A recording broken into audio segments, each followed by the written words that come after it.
And we're going to identify characteristics of quadratics from a graph. So the first thing we need to do is understand what those characteristics are. So when we talk about the vertex, when you look at a parabola has a turning point, like a highest or lowest point. That point is your vertex, and your vertex is going to be labeled as an ordered pair. So your vertex represents either the highest or lowest point in your parabola. The other thing you're going to be asked to do is to identify whether your parabola opens up or down. Okay, essentially this means, does your parabola make a smiley face like this parabola does, or a frowny face, something like this? Okay, that's a silly way to think about it. Another thing to think about would be if you were looking at your vertex and you follow the sides of your parabola, where are they pointing? So like in this parabola, if there were arrows on the ends here, we could see that they point down, which means this parabola opens down. On this parabola from my vertex, the sides of the parabola go upward, which means it opens up. Your parabola is going to have either a minimum or maximum value depending on where your vertex is. If your vertex is the highest point of your parabola, like over here, this is going to be considered your maximum value. But in this parabola, your vertex is all the way down at the bottom. We would call this the minimum value. Okay? And then two last things, the x-intercept and the y-intercept. So your y-intercept is going to be the place where your parabola crosses your y-axis. So I just want to lighten this up a little bit. This yellow line right here represents our y-axis.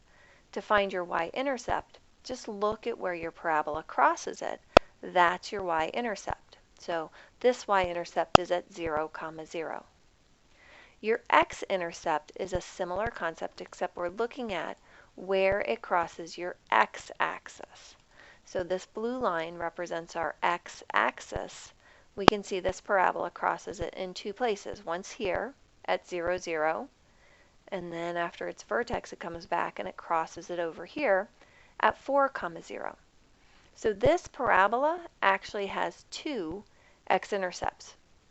There are three different situations you can have. Okay, imagine this is your x and y axis here. If your parabola crosses it like this, we have two intercepts, one here and one here. But sometimes your parabola is only going to touch that x-axis at its vertex. In this case, it would only have one intercept because it only touches it at one spot. And then sometimes your parabola won't touch or cross that x-axis at all, and we would say there are 0 intercepts. Now what we're going to do is we're going to identify these 5 important pieces of information from a graph. And the graph that we're going to do, sorry, let me open this up a little bit. We're going to use the graphing calculator in Desmos. And that can be found right here at desmos.com/calculator. In order to get our parabola on this graph, we just have to take this equation and type it in here. You can either use the keypad, your keyboard, or if you come down here, you can type it in down here. So I have -1/4, so -1. 1/4 is a fraction, 1 divided by 4. So as soon as I hit that division key, it turns it into a fraction. Now, you have to be careful. Right here, see how your cursor is in your denominator? You actually have to use your arrow key to get out of that fraction before you enter your parentheses. And then I want x minus 3, close your parentheses, and then squared, that's this button right here, the a squared. And then we got to finish up by doing +1. All right, so there's our parabola. I'm going to shut this down, and I'm going to move this parabola so we can see it a little better. Now, I don't know if you noticed that when I moved my parabola, I had some points on this parabola. Right here, you can see these dots. When you move your parabola around, those dots disappear. To get them back, just either click in this box with your equation, or you can click right on your parabola and they'll come back. And those dots are really important because those dots show us your x-intercepts, your y-intercept, and your vertex. Okay? So let's start over here with our vertex. We know our vertex is either our highest or lowest point. So I'm going to go along my parabola till I get to that highest point, and if I click that dot, this is my vertex, 3, 1. All I have to do is copy that ordered pair over here, 3, 1. That's my vertex. Okay, does this parabola open up or open down? Well, from this vertex, if I look at the sides of this parabola, remember if there were arrows down here, they would point down. Okay, so we say this parabola opens down. And then we want to identify, is our vertex the minimum value or the maximum value? Well, look at it here. This is the highest point of my parabola. If it's the highest, that's the maximum we could get, so we say it's a maximum value. Our y-intercept is going to be the place where our parabola crosses our y-axis. This is my y-axis. So if I look right here, I can see my parabola crosses that y-axis. This is my y-intercept, 0, negative 1.25.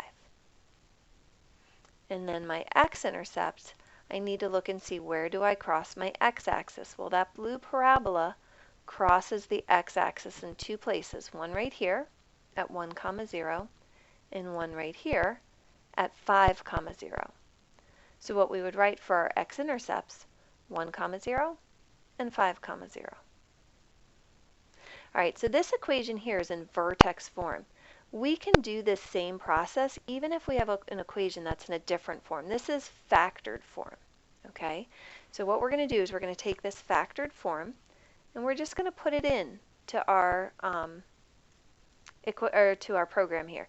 Now you can use that keypad or you can just use your keyboard, which is what I'm doing right here. I'm just typing 2 times x plus 1 and then x minus 2. All right, so there's my parabola.